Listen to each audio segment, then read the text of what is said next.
आप सबको डॉक्टर रजनी रमन झा, सह आचार्य संस्कृत विभाग, राजकीय महारानी सुदर्शन कन्या महाविद्यालय बीकानेर का नमस्कार प्राप्त हो।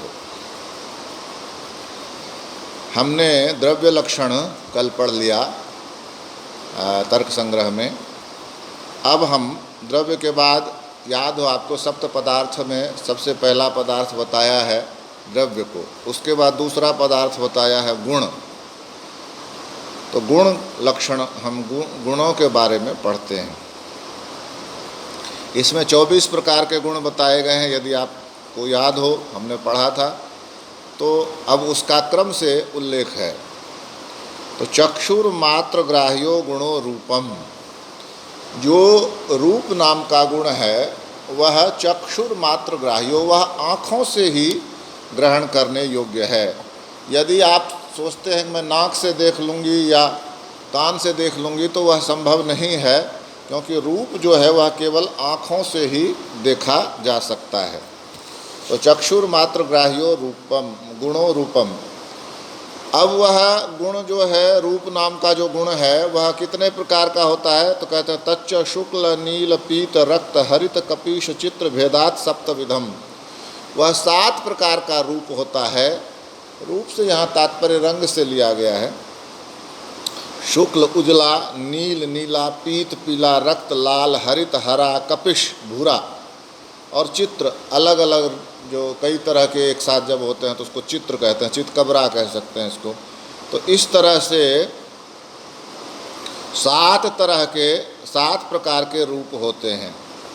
और यह रूप रहता कहाँ है? तो कहते हैं पृथ्वी जल तेजो वृत्ति। पृथ्वी में रहता है, जल में रहता है और तेज में रहता है। रूप जो है वह पृथ्वी में है, जल में है और तेज में, अग्नि में है। तत्र पृथिव्याम सप्तविधम, वह पृथ्वी में 7 प्रकार, 7 जो बताए ना, उजला, नीला, पीला, लाल, हरा, भूरा और चितकबरा, ये 7 प्रकार के रूप जो हैं वे पृथ्वी में रहते हैं। अभास्वर शुक्लम जले भास्वर शुक्लम तेजस्वी। जल में अभास्वर, अभास्वर है मतलब कम चमकीला, कम चमकीले रूप में जल में रहता है। और भास्वर शुक्लम, अधिक चमकीले रूप में उजलापन, तेजस्वी अग्नि में रहता है। कम चमकीलापन लिए हुए उजलापन जो है वह तो है जल में। जल का रंग भी एक तरह से सफ़ेद ही है, लेकिन अभास्वर है, वह ज़्यादा चमकीला नहीं है। लेकिन तेज का रंग जो है वह, अग्नि का जो रंग है वह भास्वर शुक्लम, चमकीलापन रहता है उसमें और शुक्ल होता है, उजला होता है। सबसे बड़ा उदाहरण सूर्य है। आप देखिए, उजला लगता है लेकिन इतना चमकीला है कि हम उसको देख नहीं सकते। इस प्रकार से रूप नामक गुण का वर्णन किया गया। अब रस नाम के गुण का वर्णन करते हैं। रसना ग्राह्यो गुणो रसः। रसना से यानी जीभ से जिस गुण को ग्रहण किया जाता है वह रस है। जिह्वा से जिस गुण को ग्रहण करते हैं वह रस है। सच मधुराम्ल लवण कटुक कषाय तिक्त भेदात षड्विधा। वह मधुर, अम्ल यानी मधुर का अर्थ हो गया मीठा, अम्ल का अर्थ हो गया खट्टा, लवण का अर्थ हो गया नमकीन, कटु का अर्थ हो गया कड़वा, कषाय का अर्थ हो गया कसेला और तिक्त का अर्थ हो गया तीता, तीखा। यदि मधुर देखें तो चीनी है, अम्ल देखें खट्टा तो नींबू है, लवण देखें नमक है, कटु कड़वा देखें नीम है, कसाय कसेला, कभी कभी आप पानी बर्तन में बहुत समय तक रख देते हैं तो उसके बाद जब पीने लगता है तो वो कसेला लगता है, और तिक्त तीखा जैसे मिर्च है। तो इस तरह से 6 प्रकार के रस होते हैं। भेदात षड्विधा। और कहाँ रहता है? तो पृथ्वी में रहता है और जल में रहता है। यह जो रस नाम का गुण है वह पृथ्वी में रहता है और जल में रहता है। तत्र पृथिव्याम षड्विधा। पृथ्वी में वह 6 प्रकार के होते हैं। मिर्च है, नमक है, आम है, नींबू है, नीम है, और कांसे के बर्तन में रखा हुआ पानी है। तो इस तरह से छह छह छह के छह पृथ्वी में मिलते हैं।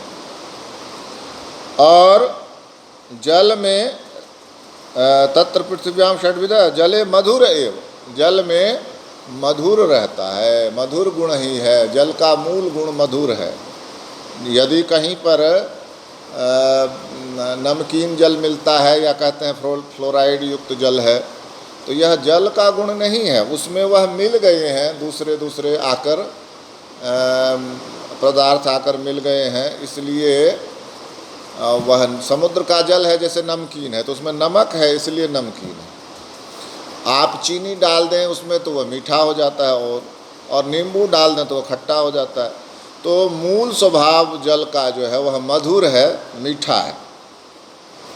इस तरह से जल रस के छह भेद है पृथ्वी में, और जल में मीठापन है, बस इतना ही, एक ही है गुण। तो हमने रूप का पढ़ा, रस का पढ़ा। अब आगे तीसरा गुण है गंध। तो कहते हैं घ्राण ग्राह्यो गुणो गंध, घ्राण से यानी नाक से ग्रहण किया जाने वाला जो गुण है वह क्या है? गंध है। सच द्विविधा, वह दो प्रकार का होता है, सुरभिर असुरभिश्च, सुरभि और असुरभि। वह सुगंध और दुर्गंध रूप से दो प्रकार का होता है। वह जो गंध होती है वह दो प्रकार की होती है, एक सुगंध होती है और एक दुर्गंध होती है।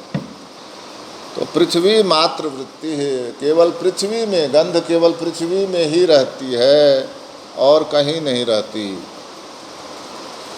अब स्पर्श नाम का गुण है, तो कहते हैं त्वग इंद्रिय मात्र ग्राह्यो गुण स्पर्श। स्पर्श जो है वह त्वचा नाम का जो इंद्रिय है उससे जो ग्राह्य है, उससे जिसका ग्रहण किया जाता है, वह जो गुण है वह स्पर्श है। सच त्रिविधा, वह स्पर्श तीन प्रकार का होता है, शीत उष्ण अनुष्णा शीत भेदात। वह ठंडा स्पर्श होता है, गर्म स्पर्श होता है, और अनुष्णा शीत जो न गर्म होता है न ठंडा होता है। इस तरह से तीन भेद होते हैं। पहला तो एक है स्पर्श की वह ठंडा होता है, दूसरा वह गर्म होता है, और तीसरा क्या है? वह न गर्म होता है और न ठंडा होता है। कहाँ मिलता है? तो कहते हैं पृथ्वी व्यप तेजो वायु वृत्ति। पृथ्वी में होता है, जल में होता है, तेज में होता है और वायु में होता है।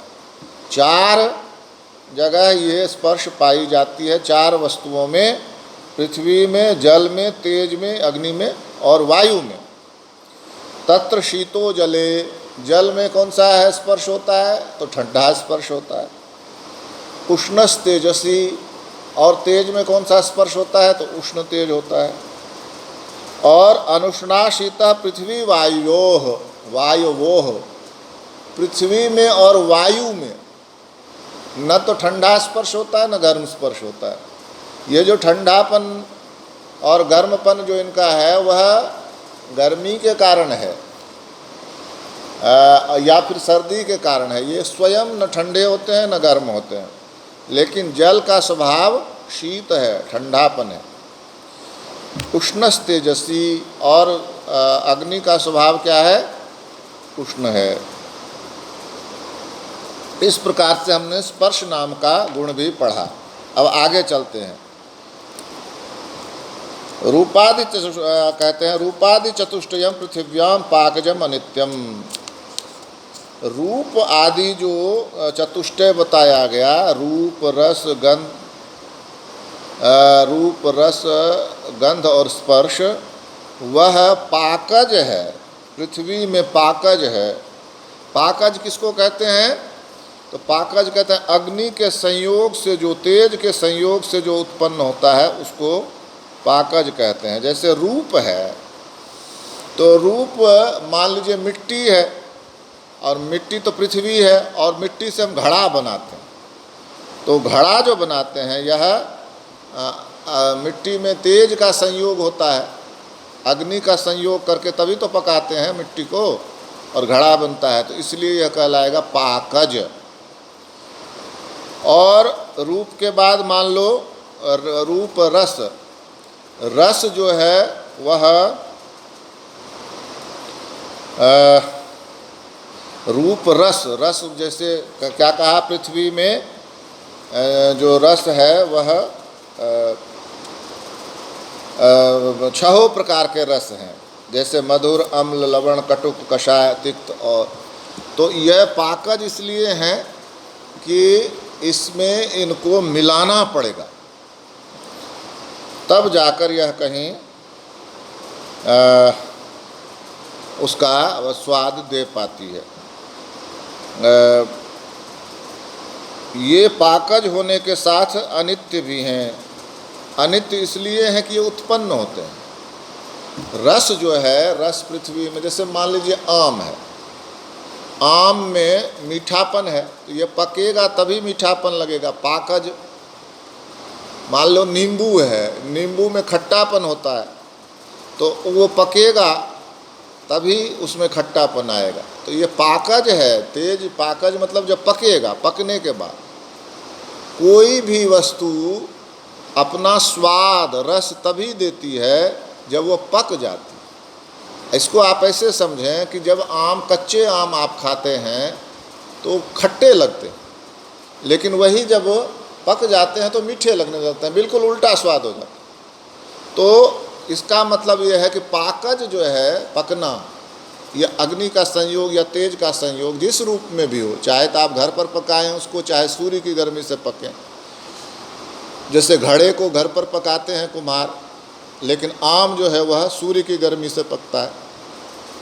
तो चाहे जैसे भी हो, जब तक उसमें तेज का संयोग नहीं होगा तब तक वह गुण उसमें नहीं आ पाएगा। रूप घड़े में आएगा तो पकने से आएगा, और स्वाद यदि फलों में आएगा तो वह पकने से आएगा। तो इस तरह से रूप, रस और स्पर्श, स्पर्श जो है वह कैसे होगा? जैसे गर्म पानी को, जैसे आप स्पर्श करते हैं किसी भी गर्म वस्तु का, तो गर्मी वो तभी होगी जब वो पकेगा, मतलब उसमें गर्मी दी जाएगी। तो इसलिए, और यदि ठंडा है तो ठंडा भी यदि आप जैसे ठंडी कोई बर्फ़, जैसे बर्फ़ ठंडी है, तो यह भी क्या है कि उसके अंदर का जो तेज है, गर्मी है, वो निकल गई है, इसलिए वह बर्फ़ ठंडी हो गई है।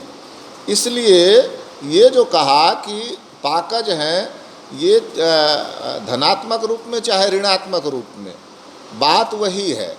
जब हमने गर्मी दी तो गर्म लगने लगा, और जब हमने गर्मी निकाल ली उसकी तो ठंडा लगने लगा, लेकिन है वह पाकज ही, तेज के संयोग से उत्पन्न है। तो इस तरह से रूप, रस और स्पर्श और गंध, गंध जो पृथ्वी की गंध है, मान लो फूल में गंध है, तो फूल में गंध है तो ऐसे नहीं है, उसमें अग्नि का संयोग, तेज का संयोग होता है, तब वह गंध देती है। आपने देखा होगा कि घर में अगर आप कोई मिठाई बनाती हैं, जैसे मान लीजिए हलवा बनाती हैं, तो वो कब तक सुगंध नहीं देता, जब तक कि वह पक नहीं जाए, पकते ही सुगंध देने लगता है। तो गंध भी उसी से, पाकज से ही है, तेज के कारण ही मिलती है। तो चारों हो गए, रूप, रस, गंध और स्पर्श। ये चारों कहा अन्नम भट्ट ने कि ये पृथ्वी में पाकज हैं और अनित्य हैं। अनित्य क्यों हैं? क्योंकि ये उत्पन्न किए जाते हैं। पहले भी कहा था इनका रूप बदलता है। जैसे गर्मी से सुगंध आई, हलवा बना रहे हैं, गर्मी से सुगंध आई, और उसको छोड़ दिया जाए तो वो फिर वो सुगंध खत्म हो जाती। उसी तरह से आम है, आम पक गया गर्मी के कारण से, और अगर गर्मी नहीं है तो नहीं पकेगा, या उसको छोड़ दिया जाए तो वो सड़ जाएगा, फिर खराब हो जाएगा। तो इस तरह से हम ये देखते हैं कि उनका रूप बदलता है, उनका रस बदलता है, उनका स्पर्श बदलता है, उनका गंध बदलती है उनकी। तो जब सभी बदलते हैं तो जो बदलना होता है, जो चीज़ बदलती है उसको अनित्य कहते हैं। इसलिए इनको अनित्य कहा पृथ्वी में। अन्यत्रापाकजम नित्यम अनित्यम च, और अन्यत्र ये क्या हैं, अपाकज हैं और नित्य भी हैं और अनित्य भी हैं। जैसे पृथ्वी में तो रूप रस गंध स्पर्श ये पाकज हो गए, लेकिन जैसे जल में बताया कि शीत स्पर्शवत्ता, शीत जो है वो जल का गुण जो है वह शैत्य है ना, ये हमने पढ़ा है। रस जल, हाँ, जल में जो रस है वह मधुर है, मीठापन है। तो यह किसी पाक की ज़रूरत नहीं है, यह स्वतः ही मीठापन है उसमें, किसमें, जल में। इसके बाद आगे जैसे कहा कि स्पर्श के बारे में, जल में शीतलता है और अग्नि में उष्णता है। तो जल में जो शीतलता है और अग्नि में जो उष्णता है, उसमें उसको तेज के संयोग की कोई आवश्यकता नहीं है, वह है ही। जल स्वाभाविक रूप से ठंडा है और अग्नि स्वाभाविक रूप से गर्म है, इसलिए अपाकज कहा गया इसको। धरती में ये सब चूँकि पाकज हैं, मिल अग्नि के संयोग से उत्पन्न होते, इसलिए वो पाकज हैं। ये यहाँ स्वाभाविक रूप से हैं, इसलिए इनको अपाकज कहते हैं। ये नित्य भी होते हैं और अनित्य भी होते हैं। तो नित्य कब होते हैं, नित्य गतम नित्यम, जो नित्य में जाते हैं तो नित्य हो जाते हैं। जैसे मान लो जल है तो नित्य, उसमें ठंडापन नित्य है, नित्य गतम नित्यम। और यह जो स्पर्श नाम का गुण इसमें मान लीजिए जल में गया तो वो ठंडापन तो है, लेकिन वही पानी अगर धूप में रख दिया जाए तो गर्म हो जाएगा। तो इसलिए वहाँ क्या हो जाता है, यह अनित्य हो जाता है। तो नित्य गतम नित्यम, अनित्य गतम अनित्यम, यह कहा। इस प्रकार से हमने इसको, अगर आप इसको इस बार फिर से समझते हैं, नित्य गतम नित्यम, जैसे नित्य जलादि में रहने वाले अपाकज नित्य होते हैं और अनित्य जलादि में रहने वाले अपाकज अनित्य होते हैं। जैसे मान लीजिए कि ऐसा जल जो जल ही है, तो जल ही है तो पहले भी पढ़ा था हमने कि वो चाहे समुद्र में हो, चाहे नदी में हो, चाहे तालाब में हो, चाहे हमारे उसमें लोटे में हो, तो वह जल ही है, तो वह नित्य है। तो जो जल नित्य है उसका ठंडापन नित्य कहलाएगा, और जो जल अनित्य है, मान लोटे का जल जो है उसको अगर हम सुराही में डाल देंगे तो सुराही का जल हो जाएगा, तो उसका ठंडापन भी अनित्य हो जाएगा।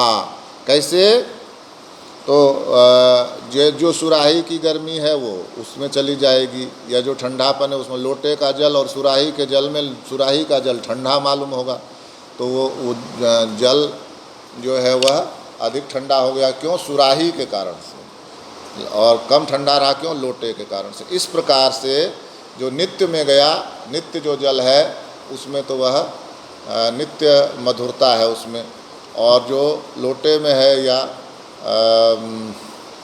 उसमें सुराही में है वो उसका स्वाद या उसका ठंडापन ले लेता है, इसलिए वह अनित्य हो जाता है। इस प्रकार हमने आज गुणों का प्रारंभ किया है, शेष हम आगे देखेंगे। अगले सप्ताह हम प्रथम प्रश्न पत्र पढ़ेंगे। आभार।